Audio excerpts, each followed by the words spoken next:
इस बीच बीते 9 वर्षों के दौरान देश में मल्टी डायमेंशनल गरीबी से करीब 25 करोड़ लोग बाहर हुए हैं। नीति आयोग की रिपोर्ट के मुताबिक वित्त वर्ष 2022-23 के दौरान देश में मल्टी डायमेंशनल गरीब की दर घट करके 11.28% रह गई है, जबकि 2013-14 के दौरान ये आंकड़ा 29.17% हुआ करता था। गरीबी की ज़्यादा बेहतर तस्वीर के लिए मल्टी डायमेंशनल गरीबी दर को ज़्यादा बेहतर माना जाता है। सर, सबसे पहले तो यही समझना चाहेंगे ये मल्टी डायमेंशनल गरीबी होती क्या है और क्या वाकई में गरीबी कम होने के संकेत मिल रहे हैं? गरीबी के कई पैमाने हैं और जिसमें ये नया पैमाना है मल्टी डायमेंशनल पॉवर्टी का। इसे थोड़ा संदर्भ से समझना पड़ेगा। भारत सरकार ने 2011 के बाद से भारत में गरीबी के आंकड़े जारी नहीं किए। 2011 के बाद ये पहला मौका है जब हम 2024 में सरकार की तरफ से आधिकारिक रूप से गरीबी का कोई आकलन सामने आता देख रहे हैं। तो पहले तो ये संदर्भ समझना जरूरी कि 2011 से 2021 के बीच में, और उसके पीछे कई सारे सारे कारण थे जिन वजहों से सरकार ने गरीबी की रिपोर्टिंग ही, गरीबी की पैमाइशी पीछे छोड़ दी थी। ये पहली पैमाइश हुई। मल्टी डायमेंशनल पॉवर्टी आमतौर पर केवल आर्थिक पॉवर्टी नहीं होती। ये नहीं माना जाता कि आर्थिक विपन्नता है, आर्थिक गरीबी है।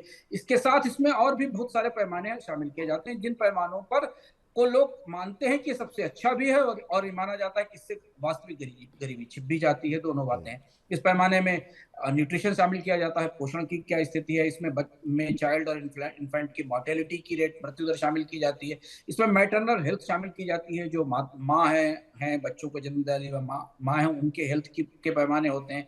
स्कूलिंग शामिल की जाती है, स्कूल में अटेंडेंस शामिल की जाती है, उनको मिलने वाला कुकिंग फ्यूल या ईंधन कौन सा वो इस्तेमाल कर रहे हैं, सुरक्षित ईंधन का इस्तेमाल कर रहे हैं कि नहीं, मल्टी डायमेंशनल पॉवर्टी का हिस्सा होता है। सैनिटेशन शामिल किया जाता है, ड्रिंकिंग वाटर शामिल किया जाता है, इलेक्ट्रिसिटी, हाउसिंग शामिल किया जाता है और बैंक अकाउंट शामिल किए जाते हैं। अब इस पूरे पैमाने में ये एक किस्म का एक समग्र सोशल डेवलपमेंट पैमाना हो जाता है, जो पॉवर्टी से बिल्कुल, पॉवर्टी की जो पुरानी या स्थापित परिभाषा है उनको थोड़ा विस्तार में पहुंचा देता है। तो अब इस आंकड़े के आधार पर भारत सरकार की तरफ से दावा किया गया कि भारत में बड़ी संख्या में लोग गरीबी की रेखा से बाहर निकले।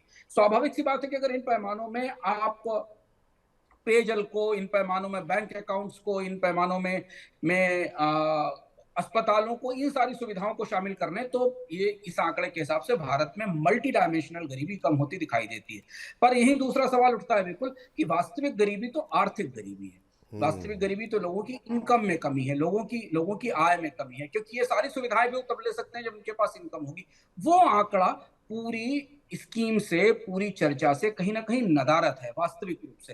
तो इन सुविधाओं के कारण गरीबी का घटना एक चीज है, पर आर्थिक गरीबी को लेकर तस्वीर भारत में अभी साफ नहीं है। और इसमें एक और मुद्दा है जो हम अगले सवाल के जवाब में देते हैं। नहीं, तो सवाल अब वही है जो बात आपने कही कि आखिर में जो सरकार की तरफ से जो दावा किया जा रहा है, गरीबी घटने का जो आंकड़ा दिया गया है, ये कितना क्रेडिबल है, कितना भरोसेमंद है, इस पर आप क्या कहना चाहेंगे? जैसे कोविड के बाद दुनिया में गरीबी के आकलन के नए आकलन आए थे, क्योंकि कोविड में बहुत बड़ी आबादी गरीबी की रेखा से नीचे खिसक गई थी। भारत में भी अलग अलग आकलन आए थे। आपको याद होगा विश्व बैंक ने एक रिपोर्ट जारी की थी। वर्ल्ड बैंक की इस रिपोर्ट में आया था कि दुनिया में कोविड के असर से जितने लोग गरीब हुए, इसमें सबसे ज्यादा गरीबी भारत में आई। वो रिपोर्ट काफी चर्चा में रही थी। एग्जैक्ट आंकड़ा था कि भारत में करीब 5.6 लोग गहरी गरीबी में धंस गए कोविड के असर के बाद। और यह भी कहा विश्व बैंक ने कि दुनिया की गरीबी बढ़ाने में भारत का कंट्रीब्यूशन है, भारत का योगदान सबसे ज्यादा रहा। ये विश्व बैंक की रिपोर्ट थी। सरकार की तरफ से इस रिपोर्ट पर कोई स्पष्ट रूप से टिप्पणी नहीं की गई, इसे नकारा भी नहीं गया, स्वीकारा भी नहीं गया। अच्छा, विपुल जी, वर्ल्ड बैंक ने अपनी इस रिपोर्ट में यह भी लिखा कि उसने सरकार से गरीबी के आंकड़े मांगे थे जो उसे उपलब्ध नहीं कराए गए।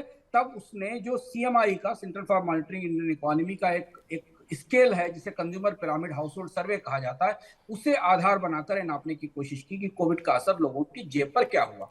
कोविड ने दुनिया में आर्थिक विपन्नता बड़े पैमाने पर बढ़ाई, भारत से तमाम देशों में बढ़ाई। तो एक वर्ल्ड बैंक की रिपोर्ट, एक ये भी है जो रिपोर्ट ये बता रही है कि कोविड के बाद भारत में आर्थिक रूप से अक्षमता, गरीबी बढ़ी है। जबकि दूसरी तरफ multi dimensional poverty United Nations का फॉर्मूला है जिसे यूएनडीपी लागू करता है, और यूनाइटेड नेशंस के जो सस्टेनेबल डेवलपमेंट गोल्स हैं उनके तहत तय किया गया फार्मूला है। इसका एक आंकड़ा हमारे सामने आ गया है। लोगों की इनकम के आधार पर, उनकी कमाई के आधार पर, उनकी खर्च और खपत के आधार पर अभी हमारे पास गरीबी की तस्वीर उपलब्ध नहीं है, क्योंकि हमारे पास लोगों की आय के और कमाई के आंकड़े नहीं है। मनी नाइन की पर्सनल फाइनेंस सर्वे में हमने इसे हर साल नापने की और आंकने की कोशिश की है, और हमने उसमें बताया भी है उस आंकड़े में विस्तार से कि भारत में अभी भी एक बड़ी आबादी है जिसमें कि 4-4.5 लोगों का परिवार 15 से 20 हजार रुपए मासिक की आय के नीचे गुजारा करता है।